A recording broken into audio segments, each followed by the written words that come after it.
Je sais que je le dis souvent dans des spaces, enfin quand je parle dans des spaces, où c'est des paragraphes dans des vidéos que j'ai faites. Mais mes vidéos, elles sont interminables, elles durent 20 minutes, donc je vais débunker parce que là, j'ai croisé par hasard un tweet d'un arrobase antisémite bien connu des spaces. Et bon, c'est pas... Il y en a plein, hein, je veux dire, c'est pas... Mais ça m'y a fait penser parce qu'elle reprend exactement toutes les productions de la sphère antisémite. Donc je vais débunker ça très rapidement. Par contre, je vais pas je vais pas faire une pédagogie pour faire comprendre à quel point c'est grave qu'il y ait une menace d'enfer dans une religion, enfin dans certaines multinationales, hein, je parle de l'islam. Ça a généré le pari pascal neurologique, une maladie du coup l'islam est devenu une maladie très très grave.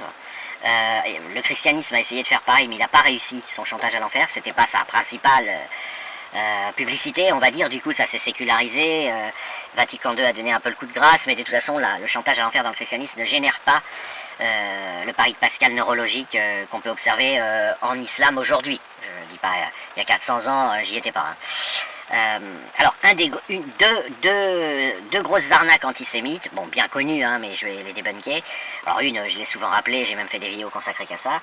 Les antisémites essayent de faire croire que le Talmud a quelque chose à voir avec les juifs et avec le judaïsme. Donc, déjà, je rappelle, ce n'est pas le cas. Voilà, on va faire simple, carré, le Talmud n'a strictement aucune valeur.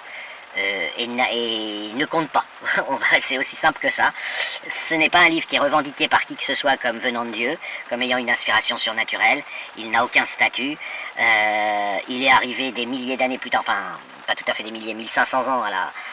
Les premiers Talmuds sont 1500 ans après les écrits du judaïsme, donc voilà. Alors il y a des gens qui veulent bien voir le Talmud comme des commentaires, il y en a d'autres qui se torchent le cul avec. Bref, oubliez le Talmud, il n'a aucune espèce de statut qui lui donnerait autorité dans le judaïsme, hein, j'entends évidemment, il n'a pas autorité sur les gens qui ne sont pas des adeptes du judaïsme, mais même les adeptes, même les gens qui sont, comment dire, qui croient à la Torah, qui croient au judaïsme, donc les Noachides et les quelques juifs qui restent à croire au judaïsme, ils s'en foutent du Talmud, ils en ont strictement rien à branler. Voilà, c'est un peu comme des historiens mais pas neutres, vous voyez. Alors déjà les historiens en soi, on n'a jamais attribué d'inspiration divine à un historien. En plus un historien engagé politiquement, si vous voulez, voilà, il n'engage que lui. Deuxièmement, il n'y a jamais eu le moindre enfer dans le judaïsme, ni le moindre chantage à l'enfer.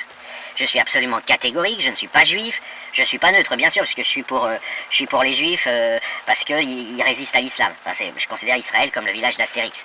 Donc je ne vais pas faire semblant d'être neutre. Mais c'est pas parce que je suis pas neutre que je n'ai pas regardé avant, et je me suis renseigné. Donc il y a zéro enfer dans la Torah. Et s'il y avait de l'enfer dans la Torah, même un petit chantage, j'en ferai mention. Mais il n'y en a pas. C'est aussi simple que ça. Le judaïsme a 24 livres officiels. Donc, et il n'y a pas le Talmud dans les 24. Je vous rassure tout de suite. Lui, il n'existe pas. Il y a les 5 livres de la Torah. C'est pour ça que les chrétiens, ou je sais pas, peut-être les adeptes du judaïsme l'ont appelé le Pentateuque. Penta, ça veut dire 5, hein. Donc il y a 5 livres dans la Torah, vous avez 8 prophéties et 11 chansons. Ça s'arrête là, voilà. Donc, et puis bon, évidemment, c'est pas dans les 8 prophéties qu'il risque d'y avoir le moindre chantage. Les chansons, c'est des chansons, enfin c'est des espèces de prières traditionnelles, de remerciements. D'ailleurs, il y avait, moi je suis pas, voilà, je connais l'islam par cœur, je connais pas le judaïsme par cœur, mais je connais ce qu'il faut pour vous dire, quant à la Torah, il n'y a pas un verset, il n'y a pas un passage, il n'y a rien qui vous menace. Vous êtes autorisé à ne pas y croire, il vous arrivera rien. Voilà, alors que le Coran, c'est si tu ne crois pas, tu vas brûler vif éternellement après ta vie terrestre, et maintenu réveillé à sentir toutes les souffrances, dans l'huile bouillante, ok. Ça n'a absolument aucun rapport. Le Coran, c'est un vrai sujet, c'est un vrai problème. Les gens ont peur de ne plus croire à l'islam, les gens qui aujourd'hui prétendent croire à l'islam, ils ont peur de ne plus y croire, parce qu'ils disent si j'y crois plus, bah je cours le risque, hein, donc je ne veux pas jouer à la roulette russe, je ne veux pas aller brûler vif éternellement dans l'huile bouillante. Donc ça s'arrête. Le judaïsme, c'est pas prosélyte, c'est facultatif, et il vous arrive rien si vous y croyez pas, y compris à l'intérieur même du dogme. C'est-à-dire que les gens qui adhèrent au judaïsme, ils n'ont aucune contrainte d'y rester. Ils peuvent demain changer d'avis, se dire oh finalement j'y crois pas, que la mer s'est ouverte, que ceci, que cela. Eh ben le judaïsme lui-même ne les menace de rien, ne leur promet aucune méchanceté après la vie terrestre. Voilà. Donc il faut débunker ça. Donc je vous dis, les antisémites, ils ont deux grosses propagandes. Enfin 3, je vais rappeler les 3. Ils essayent de faire passer les juifs pour des gens qui croient au judaïsme. Hein. Je rappelle qu'un juif, ça n'a absolument rien à voir avec la religion, ni même avec l'homme. La définition du mot juif ne contient qu'une référence au mot femme. Vous êtes juif si et seulement si votre maman, qui est une femme, est juive. Premièrement. il y a 70% de juifs qui sur 100 juifs qui sont américains, vous en avez 70 qui se déclarent athées. Donc vous voyez, ils sont juifs, hein, ça ne les empêche pas d'être juifs. Bon, donc je crois pas. Un musulman, c'est quelqu'un qui croit au Coran et qui croit à Mohamed, et s'il y croit plus, il s'appelle un apostat de l'islam et il n'est plus musulman. Il dit je suis un ex-musulman ou un ancien musulman. Pareil pour un chrétien. Donc voilà, ce qu'essaye de faire la propagande antisémite, c'est de faire croire que pour les juifs ce serait pareil. Ben non, pas du tout. Voilà, c'est pas une religion. Ça n'a aucun rapport avec les religions. Et je vais pas développer parce que j'ai fait des vidéos sur pourquoi la propagande antisémite essaye de faire croire ça. Deuxième point, ils essayent de faire croire que le Talmud, ça aurait quelque chose à voir avec le judaïsme. Absolument, ça n'a rien à voir. Je l'ai déjà dit au début de la vidéo, je le répète, ce n'est pas un livre du judaïsme, ce n'est pas un livre sacré, ce n'est pas un livre qui est inspiré par Dieu ou qui comporte des messages divins. Voilà, le Talmud, si vous voulez, c'est de la littérature juive, là pour le coup juive et non pas du judaïsme, juive qui se dépatouille, on se dispute à propos de ce qu'a pu être la Torah 1500 ans plus tôt. Autrement dit, vous mettez sur un plateau de BFM TV Michel Onfray, Emmanuel Todd, Jean-Luc Mélenchon, etc. Voilà, vous avez une bonne brochette de gens qui ont des grandes gueules, vous les mettez sur BFM TV, et puis le thème, vous dites on va débattre de l'évangile, ok?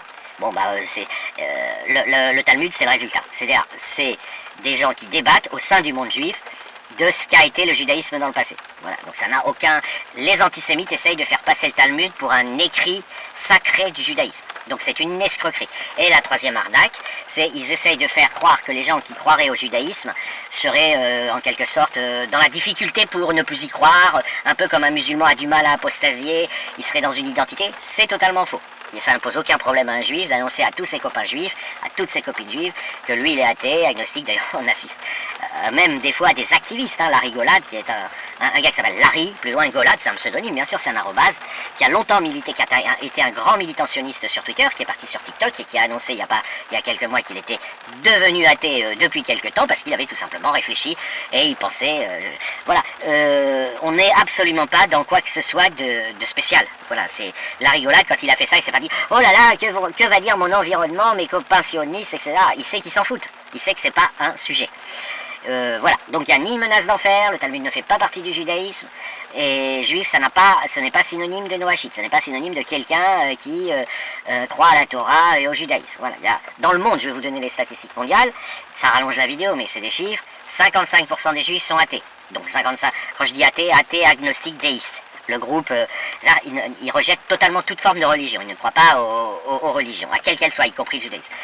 5% des juifs sont chrétiens, enfin, on additionne les chrétiens, les hindouistes, les bouddhistes, les ceci, les cela, les raéliens, etc. Il y a même 10 000 musulmans, parmi tous les juifs, hein, ça fait 5% des juifs qui sont une de ces autres religions. Et vous avez enfin, ce qui est quand même un peu normal, 40% des juifs qui croient à la Torah, mais alors à l'intérieur de ces 40% de juifs qui croient à la Torah dans le monde, hein, aux États-Unis c'est seulement 28%, vous avez des variantes.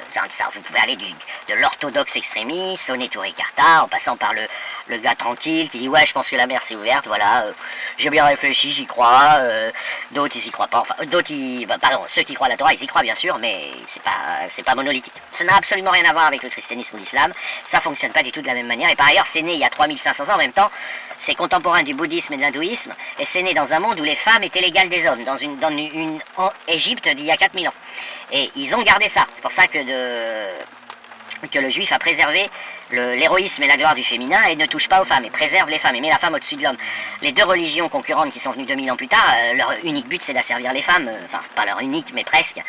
En tout cas c'est vraiment un truc auquel elles tiennent, et l'islam en particulier qui est très carré là-dessus, et le christianisme qui est un peu plus en mode impressionniste, mais enfin bon. Mais ça a commencé il y a 2000 ans, pas il y a 3500 ans. Hein. Et dans l'Égypte, dans cette contrée, je sais pas, il y a un mystère attaché à cette zone.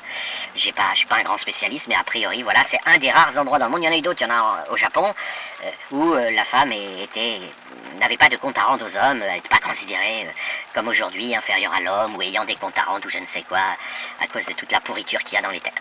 Voilà, voilà.